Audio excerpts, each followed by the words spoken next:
Hello and welcome to Season of War. This is a little bit of a different style of video today.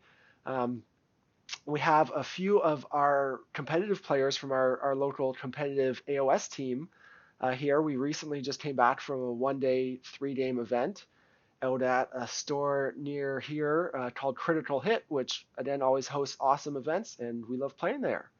Um, but you've obviously seen me before, so I'm boring. So why don't we start with a couple introductions? And Carl, if you want to kick it off. Yeah, so my name's Carl. I've been playing OS since the first General's Handbook came out. And basically last year was when I decided to start more on the competitive end of AOS. And I've collected, I believe, 6 or 7 armies, but currently have 5, which are Seraphon, OCR Bone Reapers, Kharadron Overlords, Khorne, and Skaven. So Skaven was my competitive army last year. I took it through quite a few events, and then this year I'm taking a whole different army, which I guess we'll talk about because we'll go through the event. Sounds good. Sweet. All Yeah. right, And Thomas. yeah, I'm yep, that's me, Thomas. So basically I got my I guess wargaming background from playing 40K majority for the majority, but made the shift over to AOS because like I really like the models, and then I ended up liking the game even more than 40K. So I pretty much started collecting Stormcast. I have a huge selection to choose from. Stormcast. A lot of redundant stuff that uh, I can go on about, and then now I have Lumineth, which are a ton of fun to play. So it's a nice change up for me since I've been playing this army for like 3 years. Nice. And then making my way over to Lumineth, it's like much more different, so much more fun, more tactical and everything in every way. Yeah. Yeah. Awesome. Well, for me, I got into AOS about 2 years ago. Again, like a lot of people, grew up playing the hobby and doing different things, and then fell out of it, and then came back.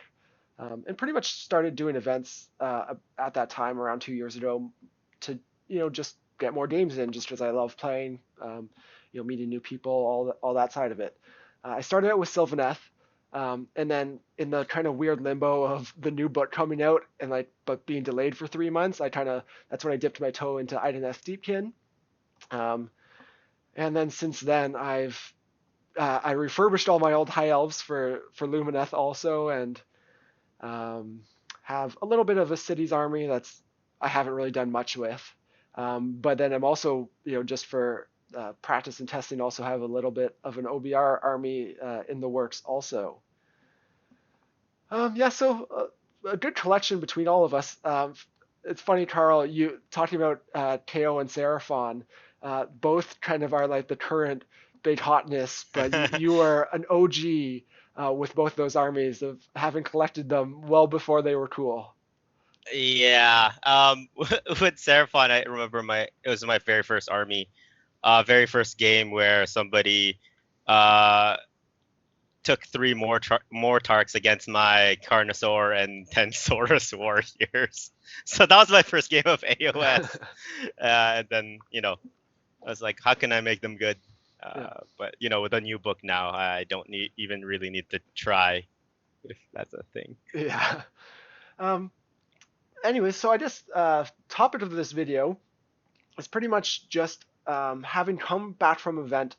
We want to talk about the whole process of preparing for the event, list building, all that fun stuff. Talk about our games, what we went up against, what we learned from our games, as well as then kind of a recap afterwards of the event and everything. Really, what we're trying to do is analyze the event, analyze our games, analyze our lists, so that we can learn and improve. Again, having more of a tactical, strategic, competitive bent and approach to the game, especially for events. It's really always trying to maximize our armies, our play, and improve in a number of aspects, and that's all stuff we'll get into.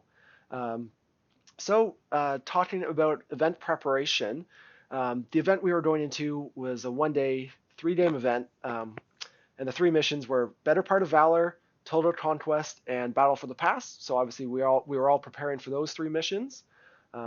Really, the biggest one, I would say, the most important one is the round one mission was Better Part of Valor. It's 6 objectives and only battle line can cap. So that was just as a starting point, a very important thing for us to take into consideration. But anyways, Carl, I'll let you kick it off again, talking about, I guess, what was on your mind in terms of preparing and choosing an army, list building, all that stuff. Sure. So I think the easiest would be to go through my list. So I took Caradron Overlords, with the Skyport of Barak Mornar, which is the piratey one. I took a Engine Master with Engine Harness, a Aether Chemist with Spell in the Bottle, an Etheric Navigator with the Gale Force Stave, which is the important part of my lists, which allows me to choose a unit within 12 at the enemy charge phase and half their charge. And then this was where I made a mistake when I was submitting my list, actually. I took a unit of 20 Argonaut Company, a unit of 10, and a unit of 10. What I actually originally wanted to do based on the mission was to take 4 units of 10, to split up that 20 into 2 10s. But, me, giving the old version of my list, that was okay. I had a gun hauler, 6 engine riggers, 3 engine riggers, all with saws, 10 Grandstock Thunderers, an Ironclad, and the Iron Sky Command Battalion. So it was a 5-drop list. I was okay with the mission pact, just because I had 3 solid blocks of Argonaut Company, and one of them could go inside the Ironclad and threaten enemy objectives, or I could sit in my own zone and threaten them with my Ironclad, and kind of have this more defensive approach to my game. Other than that, Total Conquest and Battle for the Past are 2 missions that are just so great for Caradron because of their overall mobility, able to cap everywhere. Yeah. And Total Conquest with the having an extra point because of your leader, I can just shove them inside a boat, touch the objective, and get extra points basically everywhere.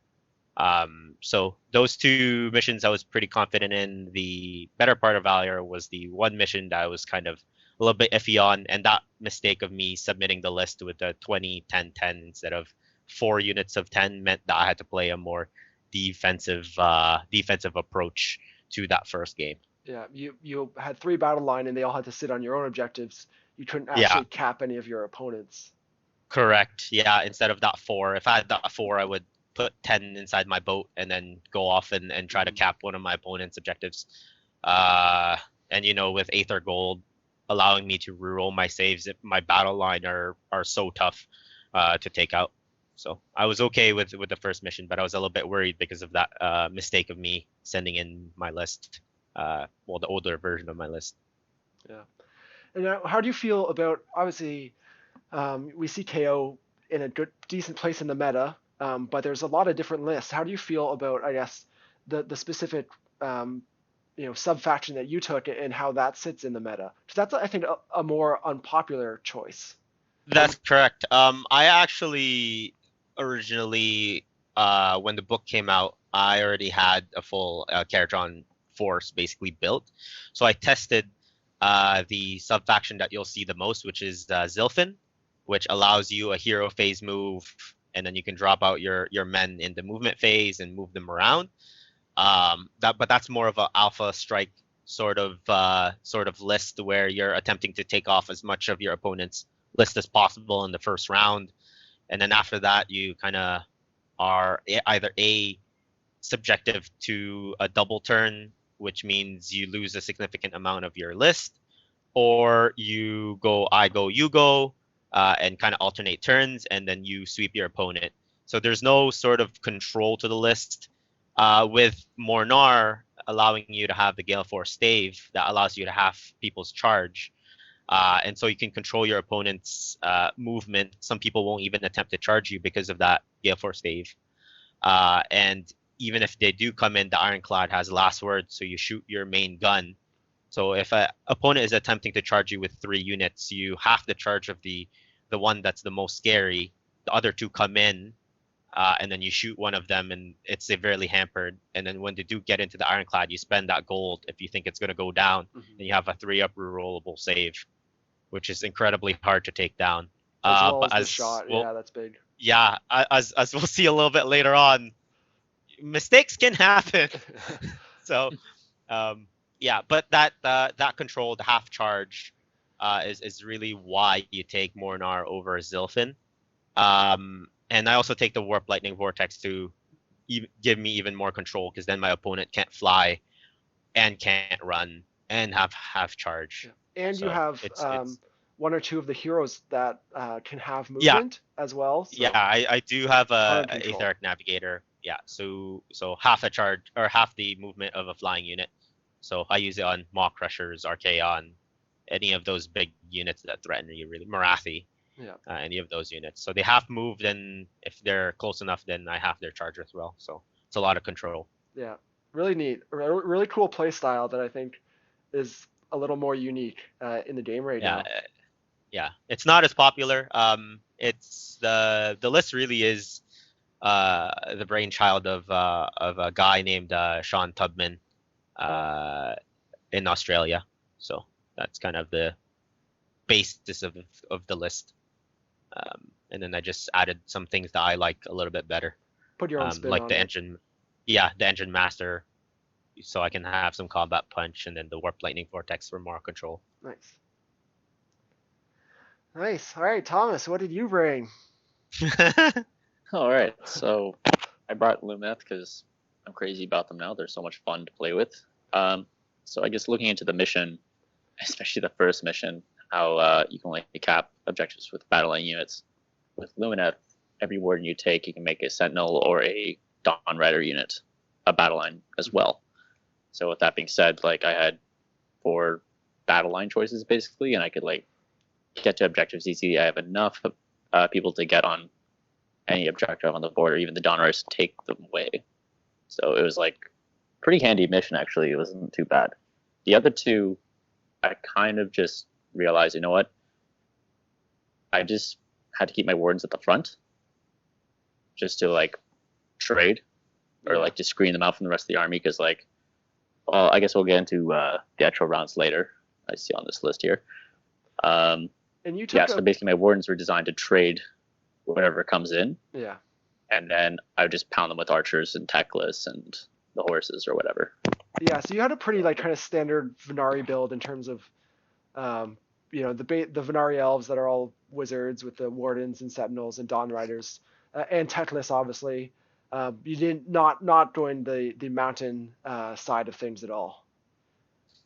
Yeah, it's kind of tough because like with Lumineth, I feel like you have to really choose one side. Yeah. I think you can have a mix. I haven't found that balance yet, nor do I have the models to do that yet. But hopefully, eventually, I get there. I have a feeling it'll be without techless. For now, I'm going to run techless, 2 units of wardens, 10 wardens, I should say, 2 units of 20 archers, and 2 units of 5 dawn riders. It just really works with me, and I really like it. I also like to run it without the battalion, just because I feel like I need that extra points to be bodies on the board rather than a battalion that doesn't do too much for me. It actually forces me to even castle even more than I want to. So I just feel like with them taking, it's what I'm really comfortable with and what I'm confident to bring to events now. Nice. Oh, I had a question. Question. How did you feel having 2 wardens? Because we didn't talk about this after the tournament. Having 2 units of wardens instead of 3. Because I think you traded 2 units of wardens for. Sorry, you had 2 units of wardens and 40 archers. Instead, before you had 3 units of wardens, or 30 wardens and 30 archers. Yeah. How did you feel? Did you miss the other 10 wardens, or were you okay with it? Not really, but I can imagine if I got like a matchup that like overwhelms me, like for example, Flesh Eater Courts or Fire Slayers, I think I would be missing them a lot. But in terms of the matchups I got, it just worked out great. Yeah, no complaints. I don't think I missed the other unit of 10, right? For now. We'll see what happens. I need to play more games. Yeah. And play out all that kind of stuff. Nice. Yeah. That's pretty much my army. Cool. Well, probably little surprise to anyone. I took Idoneth Deepkin to the event. They've been my How competitive many army. eels? Yeah, they've been my competitive army for the last year. And yeah, it's slowly been more and more eels. I played um, pretty much all last year with decently heavy thrall list, um, which evolved into an Italian core list with the shark and turtle for actually most of this year, and then it's really just the past month I've really felt that I had to gravitate to the pure MSU eel spam, Aether Wings, that kind of a build because of armies like Seraphon and KO in the meta, which is so that's kind of the build I took to this event again, expecting to be playing against Seraphon or KO. And needing the bodies and the extra units for board control and screening and preventing deep striking as well as absorbing rounds and rounds of shooting. Um, so yeah, that's what I took. Mission wise, Better Part of Valor just is beautiful for me. Being with the battle line capping, I had 9 battle line units in my army. It's just crazy, right?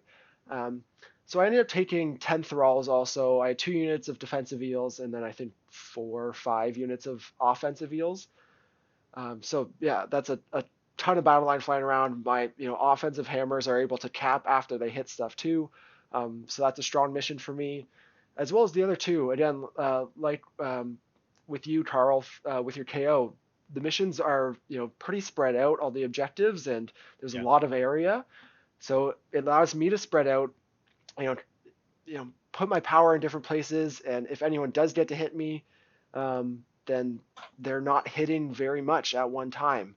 So beneficial for me. Definitely this mission pack I felt like gave me room to move, and I'm not in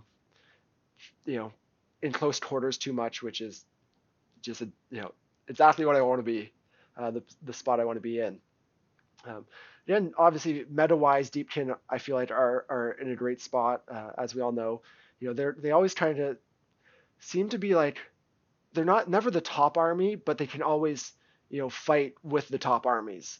So they're always like slightly fighting above their weight class, but like able to compete very well, especially with Seraphon and KO being the two of the big armies right now in terms of like performance. Deepkin, their shooting mechanic alone is so strong against both those armies. Now there are other matchups that are still challenging for sure, as those ones both are still challenging. But they have play, I feel, in every matchup. I never go into a matchup with Deepkin anymore, really, and feeling like I can't compete. The big I guess challenges Deepkin have are hordes, and because of the strengths in the meta right now, hordes have kind of fallen out of favor. And again, shooting's rising, which that just is everything Deepkin loves. So less of the bad stuff and more of the good stuff in terms of what we want to face. Yeah. Yeah, so that's pretty much my army. I want to fly around the board, hit key targets, not get hit in return. Control the control the board overall in terms of where people can deep strike, teleport, all those shenanigans just with having so many units, especially on these really widespread missions. So that was kind of my strategy with the army and going into it. But I guess we'll get into our games. So Carl, what did you face round 1? So I think one day prior to the event, we were able to see everybody's lists. Yeah. And this particular opponent, Michael Simeon, played a blister skin flesh eater core army, and it was the one army I did not want to face. I was telling Thomas in the car when we were driving over, I'm like, I hope I don't play blister skin the first round, but I was matched up with Mike. Great guy. He knows his army well. It consisted of 50 ghouls and 12 crypt flares with a whole bunch of heroes that summon back the flares when they die. Basically, what I I knew A, he was a lower drop than me, and B, he moves incredibly quick. And so in my brain at the beginning of the round, was gonna castle up and basically put my Arconauts forward and let him kill some of my Arconauts, which doesn't sound like a good plan. But his army moves so fast, and he's gonna kill quite a bit of my army if I don't do that. He's gonna kill something, so. That's correct. And then he deployed basically right up in the edge of the board, right in the close to the corner. And I was like, oh, I think he's gonna give me first turn. In my lizard brain. And basically, Barak Mornar, the command trait is if your general is garrisoned in a ship, you can redeploy it anywhere within outside of 9 of your opponent. So I wrongly, for some reason, decided to bring my boat up right into the middle of the board. One of 2 reasons. One, I thought he was going to give me first turn. And 2, I didn't think he was fast enough to get to me, but then I completely forgot how fast Blister Skin was. It's crazy. It's like 36 or yeah. Yeah. So even with 36, I was kind of okay with it, but he rolled a 6 to run because he had run and charge, and so he moved 42 inches or something. And yeah, he charged my boat. I had my 3 heroes in the boat and 10 Thunderers inside the boat. And he charged it, surrounded it, went twice with his 12 flayers with +3 attacks, a total of 114 attacks into my boat. And he did 20 wounds to it. And the Ironclad has 18, so he just killed the boat with all of that output. And since he completely surrounded the boat, nobody was able to jump out, and everybody died. And I was standing there at the end of his first turn going, crap, I just lost 1,090 points of my army in one go. The boat was able to half his charge, but it didn't matter because he was able to reroll it. And I was able to shoot when he charged, killing 2 flares. So he only got 10 flares into the boat. So my plan was kind of working. In hindsight, it probably shouldn't have put anybody in the boat and just put the boat out there and say, hey, come kill the boat. And so I was playing with 900 points for the rest of the game. Yeah, before you even got to play. Before I got to play. And basically, I didn't panic. I kept playing, spent all my rerolls and my gold, all that stuff, in the next second, third, and fourth round to reroll hits and do all these crazy things. I still had the gun hauler flying around, messing about. And basically, by the end of the first round of my shooting, I was able to kill the 12 flares. So both our hammer units are gone. Nice. Then it became a game of attrition. And so we kept going back and forth, back and forth, and back and forth. And by the end of the game, I unfortunately had 10 Arcanauts left. And he had 40 ghouls who were capping 2 objectives, which you can do in Better Part of Valor. Are you sure? Yeah. I thought it was the unit that had to cap in Better Part of Valor. We may have played it wrong, but he was capping both with the 40 man. Yeah, so I actually believe the way it works is it's the unit takes control, and a unit I don't believe can control 2. Maybe we'd have to look at the wording on that. So we have to look it up. I got the mission here, actually. Yeah. So it says only one battle line unit can control each objective at a time. Each objective. So you can. So you can, yes. Oh, so there you go. Can stretch it out. Yeah, you can stretch out to cap both. But you can't have one objective held by 2 battle line. Correct. Correct. Okay.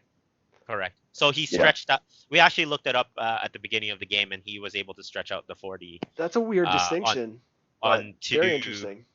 On 2 objectives, yeah, because he had actually 3 battle line units, which is a 10-man ghoul squad, a 40-man ghoul squad, and a big block of 12 flayers. And so with the 12 flayers gone, he had to stretch his 40-man ghoul onto 2 objectives. And yeah, I was able to pull it back, but wasn't able to ultimately take him out. The gun hauler was actually my trump card. It kept flying around, messing about with his 10-man ghoul unit. And then he unfortunately rolled a 10 for his arcane bolt, and then rolled a 3 to damage, and then the boat just it just blew up. If he wasn't able to kill the gun hauler, I would have taken off that objective, and then we would stare at each other for 2 turns, and we would probably draw. And I had more auxiliary objectives at the end of the game, so I would win a minor. But unfortunately, that wasn't how it went. And overall, I was impressed with how much Caradron can dig themselves out of sticky situations. Like, losing 1,100 points of your army before you go is a death sentence for any army. But with KO, I was able to just dig myself out with maximize your secondaries, like exactly, just weird angles with the gun hauler, like 20 Arcanauts rerolling hit rolls of 1, then rerolling wound rolls because of the gold, was able to take out 12 flayers. Like, it was an amazing amount of output, even just with half my army.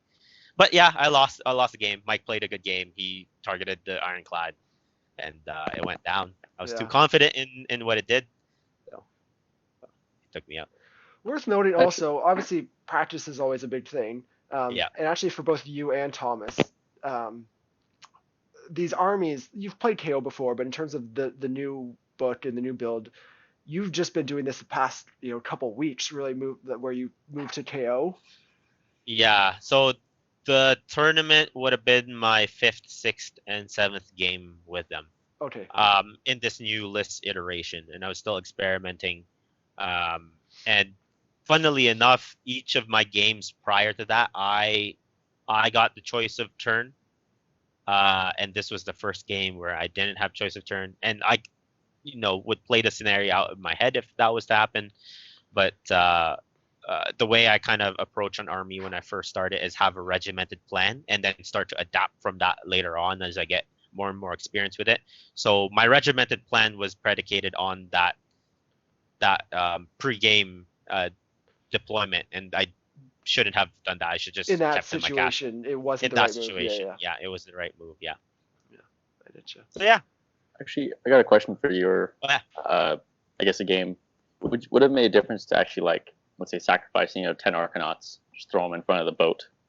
So I actually deployed that way. I actually had 10 Arcanauts. I was actually only deployed in my middle objective. Both my 2 objectives on both the left and the right hand side were almost untouched by my Arcanauts. I had this bubble of 40 Arcanauts in a box, my Ironclad sitting right in the middle of it, so that if he charged Arcanauts, I was able to shoot because he was within 3.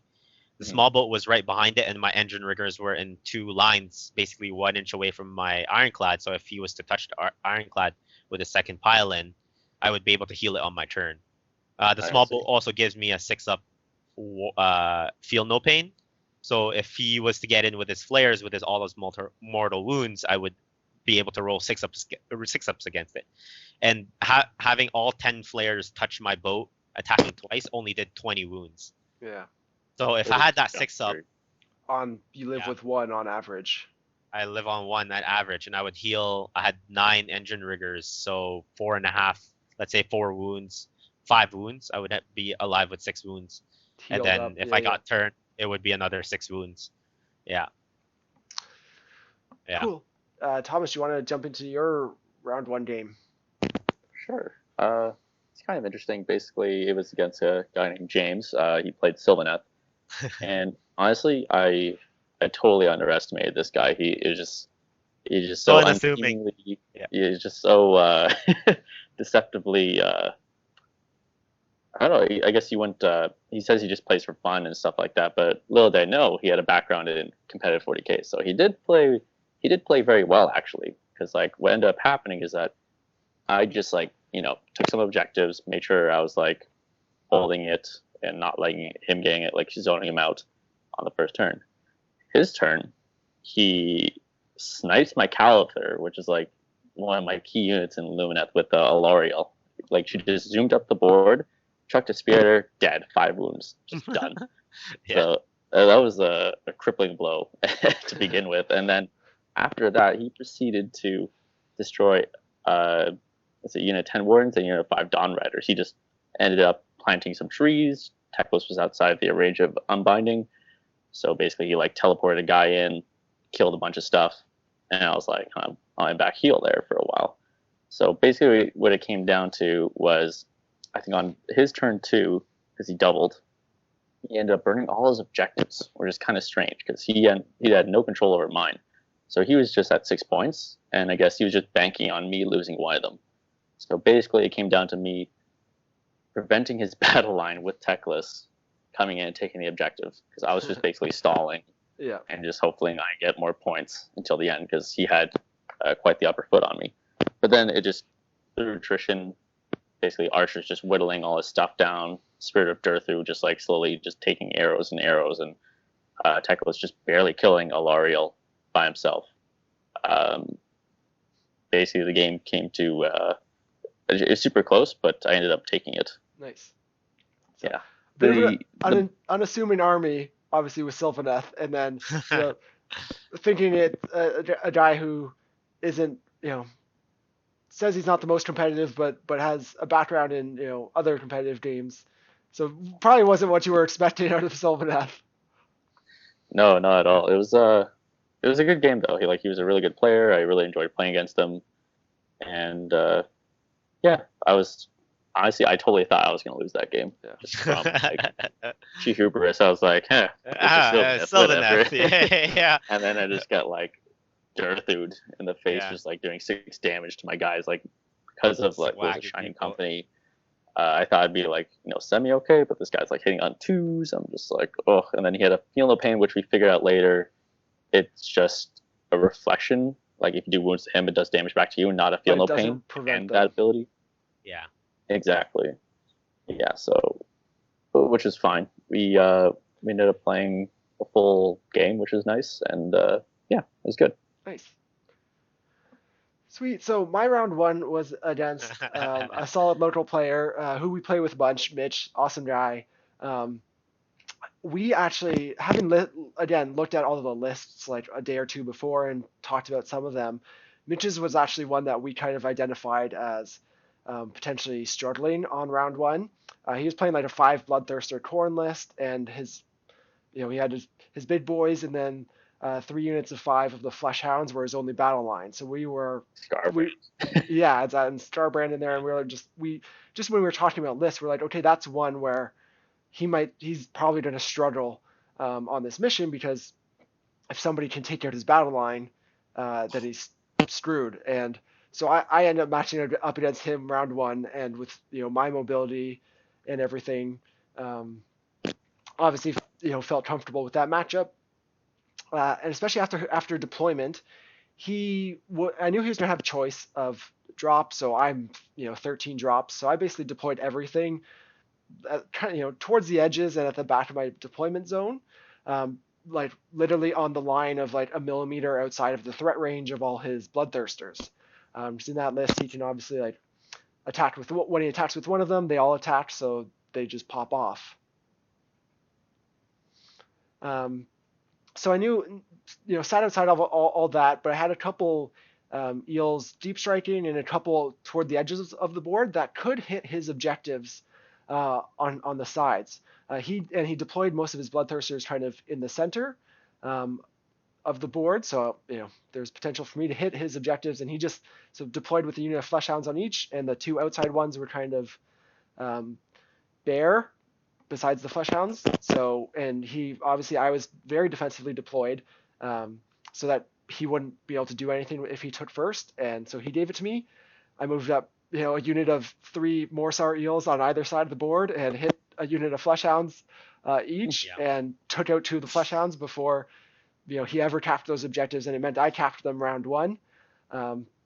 And from there, it was just, the game was nearly decided. He would have had to come and kill all my stuff, but again, I have so much battle line. I was so spread out on the board at that point. He has to like defend his own objectives, try and kill the stuff that's gonna hit his other units or counterattack him. Again, with just being able to spread out all the power. Um, so is in a big hole at that point, and then obviously that list is super swingy in terms of the dice. Everything's a lot of rolling on fours, both to hit or wound or make saves. And he wasn't rolling hot, so I ended up the eels ended up chewing through him also pretty well. Again, also I'm running Dom Hain, so I'm re-rolling all my wounds against monsters. So Yeah. that's just beautiful to face an army like that and just be putting out so much damage. So very tough matchup for him again, just with his battle line. So that list wasn't necessarily the best for the that mission, but he did really well. He won his next 2 games and did really well at the event. So it was great on him to try to recover and bounce back. Again, he's a great player, so it's really cool to see. Always fun to see an army like that, but it didn't really work out for that mission, unfortunately for him.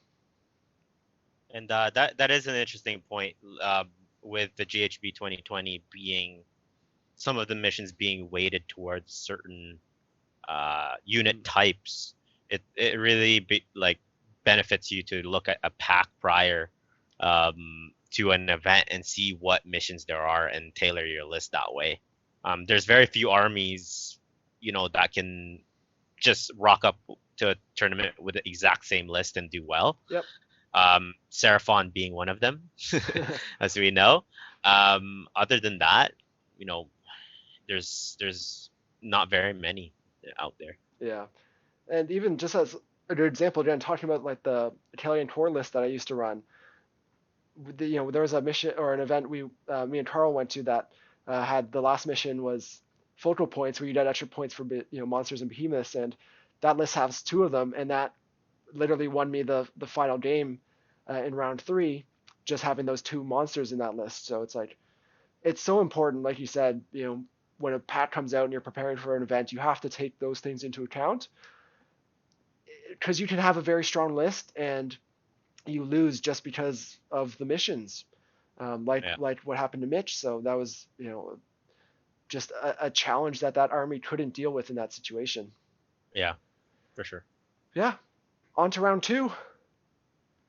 Round 2 for me was against William Dallas. We know Will. William plays Stormcast Eternals. I know he's going to be switching to Lumineth like Thomas shortly once he has all the components to it.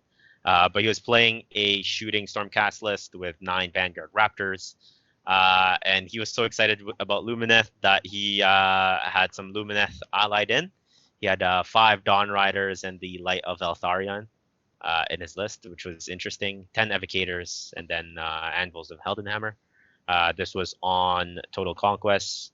So I basically aggressively deployed my Arcanauts. I gave him first turn. He dropped down. Will and I have played the previous week actually in the exact same battle plan with the exact same lists. And so he was so scared of my Warp Lightning Vortex that he dropped down his 9 Raptors and shot my Chemist with the 9 Raptors. He was able to take the Chemist out, so I didn't have the Warp Lightning Vortex to spell in the bottle to drop. Yeah, spell in the bottle and drop. But 9 Raptors is what, 510 points or something like that. Mm-hmm. 170 per 3. So he used a 510 point unit to take out 90 plus 80, so 170 points of my army. And because of how fast Caradron is, I was able to redeploy my Ironclad with everything inside of it and decimate the 9 Raptors. And once those 9 Raptors are dead in that list, I basically was able to just grind them out. I use Arcanauts for screens and just shoot everything off. And then redeploy, and take everything. So that was favorable matchup. It's difficult. Yeah, it's a favorable matchup for me. It's difficult for Stormcast against the Caradron. So nice. Alright, so that put you at 1-1, and you matched your secondaries again, right? Yeah, Yeah. secondaries. Yeah, that's the one thing about care drawn that I have found playing in 2 tournaments so far is with because we played 2 auxiliaries per match, and in a 3-game thing, six auxiliaries in total for the thing. I'm able to identify at least 12 auxiliaries that I can complete in almost every single game. Nice. So Yep. it's easily done for a care draw. Yeah. And then in this tournament, there was also extra point rewarded for killing the enemy general, as well as killing 1,000 points. 1,000 points. Yeah. Yeah. So there's 4 potential points each round where you can, get some extra points. Yeah. Yeah. All right, Thomas, you had a fun round too. Yeah, actually, no, it was great. I got to play against Mike Grove, Yep. and I love the guy. He's like so much fun to play against. Plus, Yeah. like, I know him for such a long time. I know him for like, gotta be like at least over 10 years at this point. Oh, nice. But yeah, so we got to get a game in finally after such a long time. And yeah, he brought his Seraphon, and it was a new experience for me because I didn't really know how to play against this kind of Seraphon. And like, actually, Carl did talk to me into some good advice, but what I didn't realize is that basically I knew I was going to outdrop him, and I knew I had to go after the characters. What I didn't realize is how far his characters really were. So basically, he deployed them so far back that I couldn't use Teclis's signature spell, the Searing White Light. And like basically, I was doing minimal damage on the first turn, and then basically he got the second turn, double turned me, and did a ton of damage. Actually, Shining Company, the whole army with -1 to be hit, actually saved a lot of stuff. It actually made me, even with the double turn, I was still very much contender in that game. So I was still able to like retake some objectives because in this mission, the whole point is to take the objectives away from people, and you can score more points by doing so. And I don't know if there wasn't any additional points for that, but basically, leaders. Oh, yeah, that's right. Yeah, we did do leaders. He had 4 leaders. I only had 2, but because he wanted to keep them back from Teclis to avoid the Searing White Light, he didn't take the risk of scoring more than he probably should have. But yeah, basically I got zoned in a bit the skinks, and then eventually it just fell to weight of shots. And the Salamanders did a huge number. Yeah, you don't realize how strong they are until you play them. Yeah. You're like, oh yeah, they got a price increase. Nope. Yeah, it's like, oh, there's only 3 of them. Yeah, they're still very good. Yeah, and that's very much so. Actually an interesting point. So we all know Seraphon's super strong, and Carl, you have Seraphon, but we actually haven't really done much practice or testing with them because you have Thomas actually commission painting them for you right now. Yeah. 100 skinks. Yeah. Oh, Yep. So sorry, man. Yeah. So we've obviously talked about it though. We know a lot of the theory and that, but it's a very different thing of knowing what an army does and seeing how it interacts on the table. It's always, you learn a lot at that first game. Yeah, and there was a little bit of I don't want to say controversy, but kind of an asterisk to that game, because we did find out a little bit later that one of the command abilities for the Stegodon Skink Chief was +1 to melee weapons. Yeah, +1 attack. And +1 attack to melee weapons only, and it was Thomas's opponent was giving it +1 to shooting attacks as well, which was an honest mistake. Because totally unintentional. Mike's a good guy. Yeah, knowing him, it's definitely an honest mistake. Yeah, it was perhaps maybe a newer book, a newer army for him, and he was able. And we'll see. I actually ended up playing him round 3. This wasn't noticed until after the event. But unfortunately, an impactful error. But it was again purely unintentional. New book. Yeah, you're gonna run into those things. But yeah, so worth noting. My round 3, I ended up playing. 2. Sorry, right? Yeah. My round 2, I played another buddy of ours, Oliver, who we practice and play with fairly often. And actually, you guys drove up with him Yeah. also. He plays Yeah. Daughters of Cain. Again, with this mission, you have the corner deployments in Total Conquest, so you're pretty far away from each other. It's a pretty small deployment zone, and me having the boats, the two terrain pieces for Deepkin, I really was able to use those to kind of pin him into his deployment zone, um, and then spread out because he does have the teleport, because he was running um, Calibron, so he had the teleport. But anyways, he gave me first turn. I just threw up one unit of offensive eels to kill. Had a unit of 5 Blood Sisters, so I killed 3 or 4 of them, and then where they were was actually sitting right in the way of the only way out of his deployment zone for one of his big units of witches to one of the objectives. So it just meant there was a big speed bump in his way, and that's pretty much again, I was just trying to slow him down, slow him, keep him from actually fighting onto objectives. I stored 3-round one. He threw Marathi onto a different one, but just couldn't, she's killing stuff, but she was going up against my defensive eels, so couldn't kill stuff fast enough. And as the game progressed, again, Deepkin don't let you hit what they don't want you to. So then when I'm on the charge, obviously I was, getting into him, round 2 into one unit, and then round 3 I'm hitting a lot of stuff at once when I'm attacking first. So kind of just cascaded, but just the ability to zone again with having so many units, so much MSU, I was able to deny his teleports, from anywhere that was super threatening. Excuse me. So yeah, I kind of was able to control the board again, and hit what I wanted to hit, and sacrifice what needed to be sacrificed. And if Deep can do that, then it's hard to kind of hold them back. Yeah. So it kind of boiled down to Deepkin. Yeah, exactly. They're Yeah. strong Not to make army, light of obviously. it. You're very, very good with Deepkin and very practiced. So it's like you execute your plan so well. Yeah, and that's the thing I feel with the MSU list is you do have so much board control that you just limit the options, right? Your opponent can deep strike or teleport or whatever it is, but they can only do it where you let them. So they're not doing it onto an objective, so then they have to make a 9 charge or whatever, and it's just hard. That mission, the scoring for extra point for heroes is actually something I was initially really worried about for a previous event that we did, and so I had been testing with additional heroes, but in the end, those 4 objectives, people aren't off. Like, there's no chance for people to sit a hero on 3 different ones and rack up 3 extra points around. So it's really not that impactful, especially with me being able to hit and take objectives pretty well because they're so spread out, that I'm getting the extra point from taking it anyways.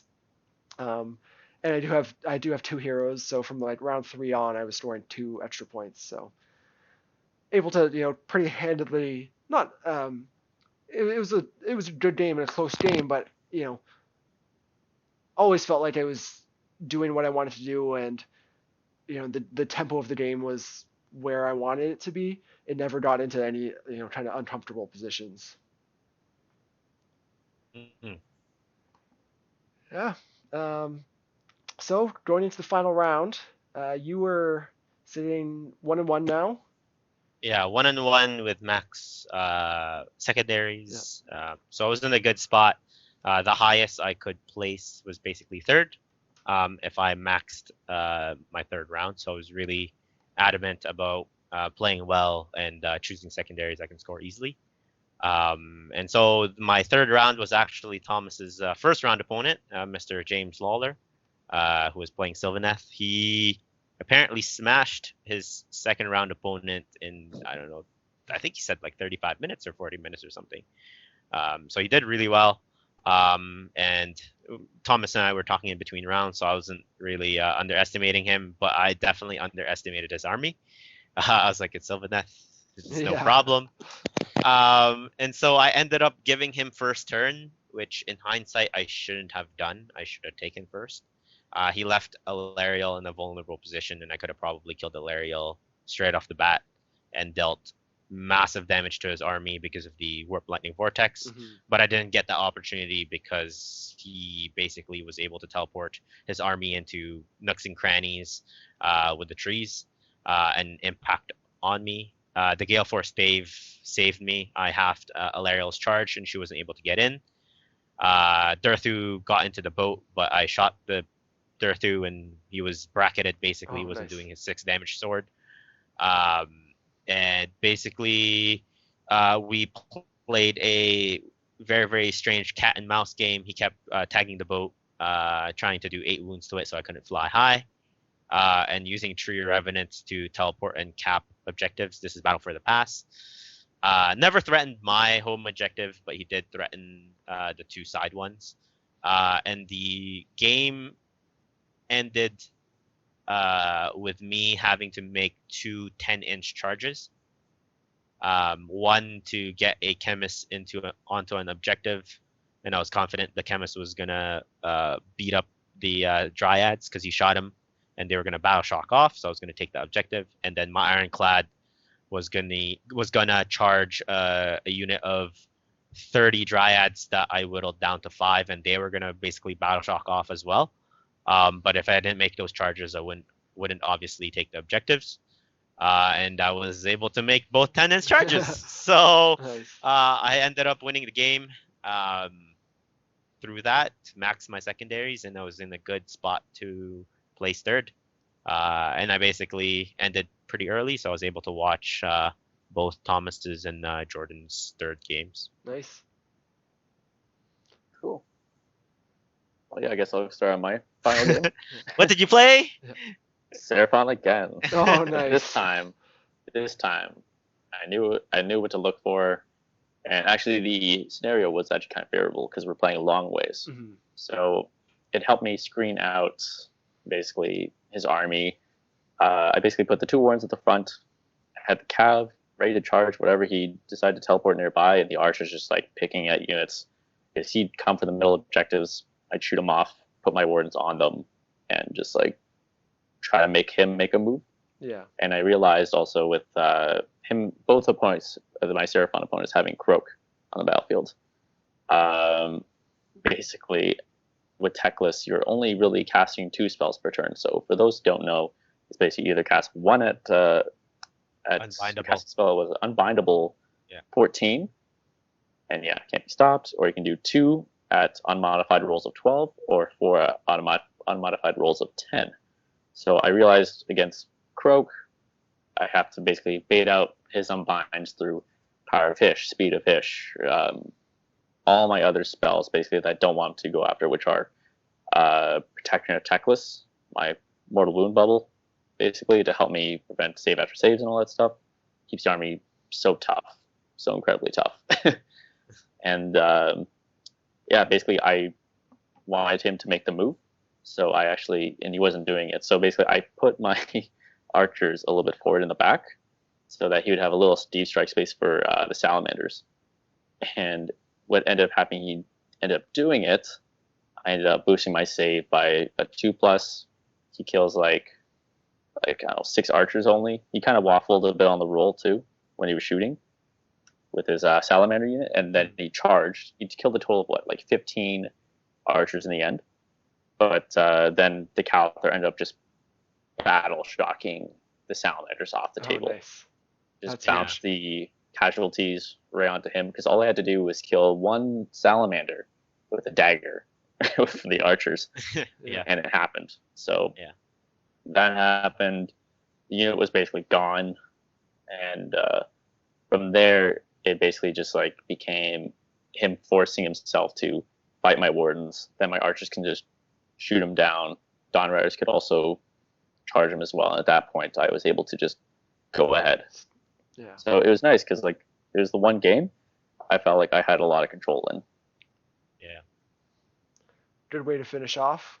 And having just pretty much learned your lesson or gotten to experience Seraphon the round before, and then Yeah. apply what you Exactly. learned in the next game. Yeah. Yeah. Their Actually- lists were. Sorry, go ahead. Oh yeah, actually, the guy who I faced is Ridge. He was actually a really nice guy. I think he's from the Burlington area, I believe. He's part of that New Hammer group I believe. But anyways, Local he area. was a good guy to play against. I think he was still kind of getting his bearings with his army too.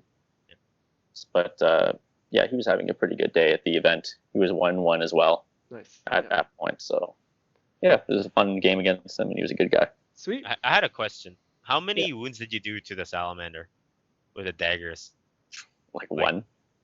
So interestingly Oh, no, enough, sorry. Oh, It was actually two because I forgot. He was casting spells at me, Yeah. and I did tell him earlier about Teclis's the aura of Salamander. So basically, you do a wound, or no, a spell on anyone within the aura. Basically, you get to 4+ ignore and bounce D3 mortal wounds from that unit 18 inches to the enemy. So I'm pretty sure I bounced it to the Salamander.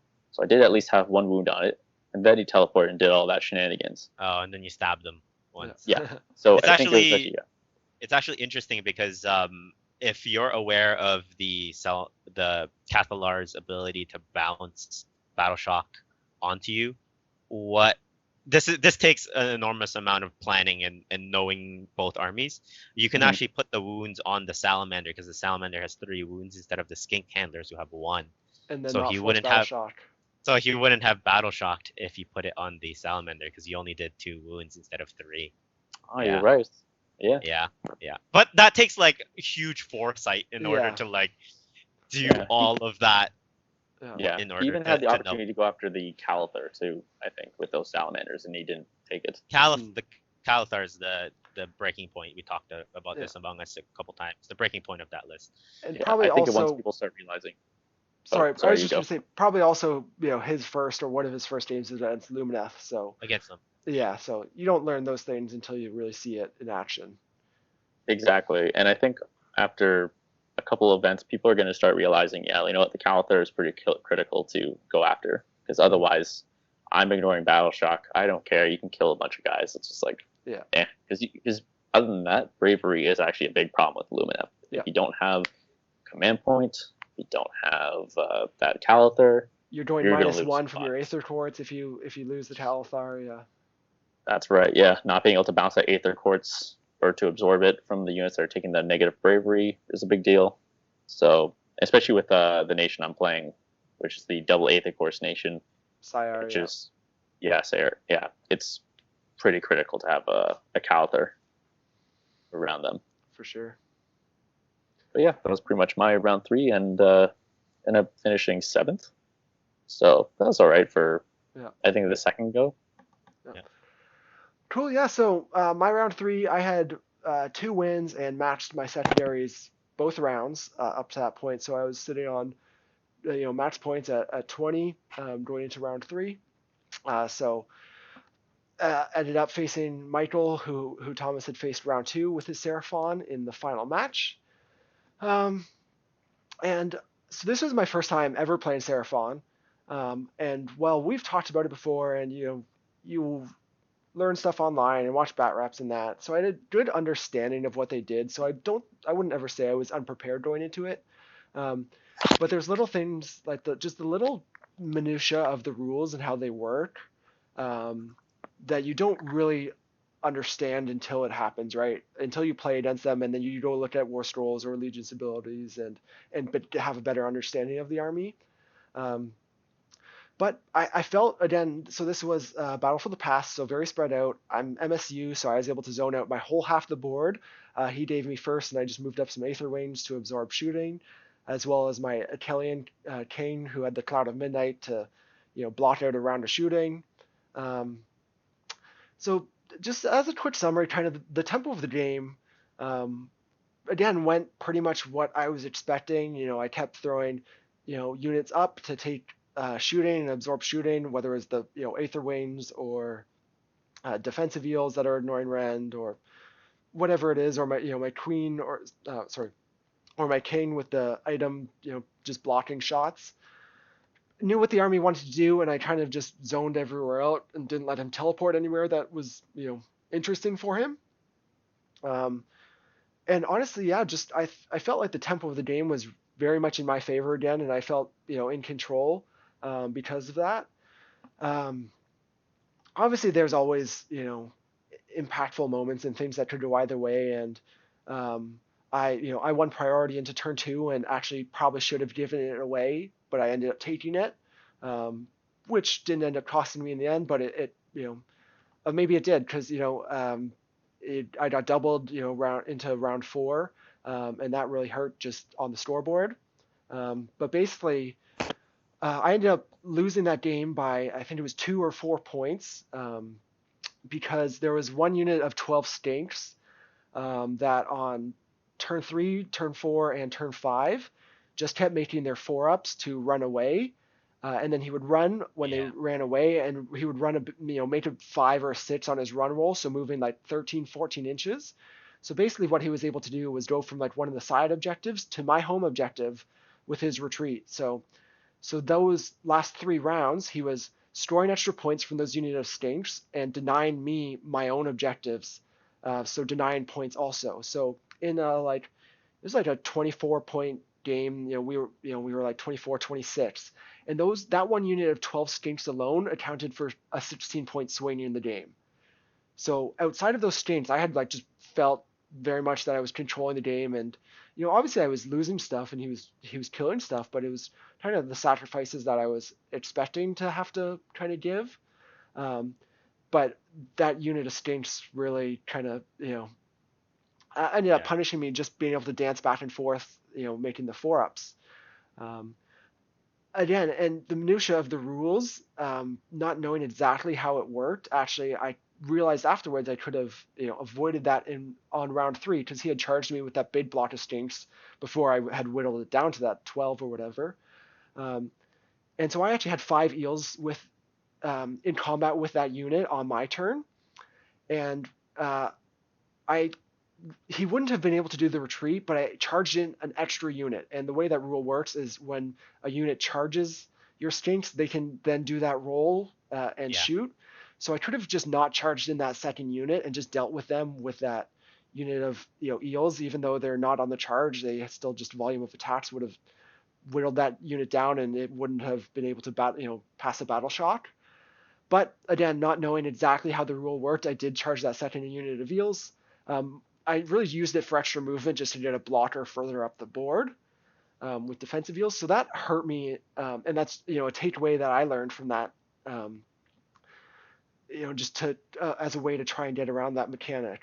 But yeah, that happened, and those stinks scored those extra points throughout the game, which ended up being super critical. Again, Michael was an awesome opponent. This was my first time playing against him. I've seen him around at events, but he was a lot of fun to play. And we had great discussions, great back and forth all game, and obviously it was a super tense game. Top table, round 3. We're rushing to get the 5th turn done just so we can get a true finish to the game. And he ended up taking it by 2 or 4 points.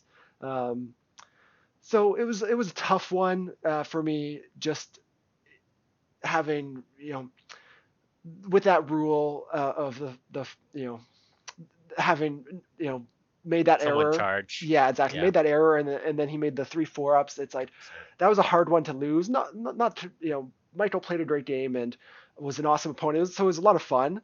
But just in terms, bit of a technical difficulty. But anyways, I ended up losing that game by 2 or 4 points. Those stinks obviously having a huge impact on that, just dancing back and forth.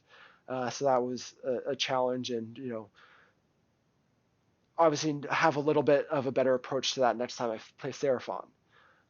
Again, as Carl mentioned, after the event, there was the kind of rules error that talking with Michael that we had realized had happened, where he was unintentionally accidentally also giving his stinks the +1 attack and shooting for a command point, and he had the 230 blocks, so that was pretty significant. Tito's ended up adjusting his games into minor wins and losses for him and his opponents, which meant me and Thomas ended up with minor wins out of those games, and ended up meaning I came in second with Thomas in third, both with 2 majors and 1 minor each, and then Carl obviously getting bumped from third to fourth because back. of us. No. Well, not because of us, but because of that kind of shuffle. Which kind of just unfortunate, for everyone. I think that had happened. Um, 100%. it sucks for Michael, who was a a great player, awesome, Played good games. awesome Yeah. sport, a lot of fun, to have just made an accidental error. So that sucks for him, as well as me and Thomas, who were his opponents. Sucked for us and the guy, whoever he played round one. Unfortunate all around, and I think the TOs, just did their best to try to balance the situation as best as possible. So shout out to Tyler and the guys over there at Critical Hit, for hosting an awesome event, and just trying to make it as enjoyable and fair for everyone. Fair. Yeah. 100%. We're obviously coming to a close. We only have a few minutes left here. So let's just, I guess, what would your big takeaways? Don't have to go one at a time. Can just have a little discussion here. But I guess in review of the event, what are big things that you learned from about your army, about opponents, or the missions that you kind of want to take forward? Because again, the reason we have these discussions all the time, this is the first time we've really done it on camera or anything, but Yeah. it's so important to Yeah. have these talks and really learn from your mistakes or games or whatnot, and really to try and take what you learn into your next event. Yeah. So for me and Caradron, I realized the deployment. I always knew that deployment was an important phase of the game, but with Caradron, it's doubly so. And so I need to practice deployment, whether I'm going first, whether I'm going second, or if I have choice or no choice. How fast my opponent's armies are, and just drill that in my head over and over, and that's just going to take repetitions and games to do so. But me getting blown out, or the ship getting blown out the first turn, and being able to claw back with only 900 points showed me how strong Caradron is. And I'm making a pledge for Caradron to be my 2020/2021 army. So I will keep playing them, and I'm really happy. It's my favorite model line too, so to have that be competitively viable is huge. And they can play in any of the missions, battle line missions, behemoth missions, leader missions. Nice. Yep. They can do it. And like I said before, I have 12 or so auxiliaries that I can complete fairly easily. So they can play on that front as well. So I'm pretty happy with KO as an army. So strong play again. Little mistakes that end up costing you, that you learn that just through repetition. And again, not a new army, but new builds and new book 100%. for you. So it's just practice at this point. Yeah. It's a big thing. Obviously, always is. Always, yeah. Yeah, pretty much being in the same boat. New army. We're gonna make some mistakes that we didn't make this tournament, so we're gonna have to just basically just start experimenting. Just start, I guess, in practice games, we'll just start doing random crazy things, or just I don't know, maybe say, hey, maybe I should try charging Teclis in, even though I really don't. And he's 600 points with only a 4+ save, but I might have to start experimenting with this list. And start doing things I usually wouldn't do to test out how, I guess, where the breaking point is for some of these models. Yeah. So I think me and you have a lot of that to learn. Yeah, a lot. Oh, I wanted to ask, what does protection of Teclis do? Protection of Teclis is the 5+ save after bubble. Yeah. It's just because Thomas forgot to roll his 5-ups in the first game. That's why it was so close. Oh yeah, the Calcer actually should have had I feel no pain, so I forgot about that. But I was like, whatever, you know what? It happens. Yeah. It happens. Little things that, as you're learning an army, you forget this and that, but as 100%. opposed me, on the flip side, I'm coming in with an army that I'm super practiced with, a bit of a different build than I traditionally have played the last 2 years, but obviously strong. And we had done a small event the weekend previous. That gave me some good experience with kind of a similar style list. So, I think it was obviously a good event for us overall as a team. With where the final standings after adjustments kind of broke down, we were really happy with everything. But obviously we're always hoping to do as well as we can. So we'll take what we learned and bring it into the next event. Yeah, which is I think October, right? Yeah, we have a Perhaps 2-day GT. If COVID doesn't lock us down again. Yeah, cool. Well, anyways, just want to say a big thanks to you guys for jumping on Skype and taking the time for us to try to do this recap and discussion and everything, as well as everyone who's watched. I hope you enjoyed this and kind of got a little insight into what our I guess process is in terms of preparing for events and also reviewing and kind of learning from them. We'll obviously love to do more of this kind of stuff in the future as we talk about different tactics and try out some different videos and do some fun stuff. Yeah. Talking about this great game of Age of Sigmar. Yeah. Cool. Anyways, thanks again to everyone and have a great night. We'll see you soon.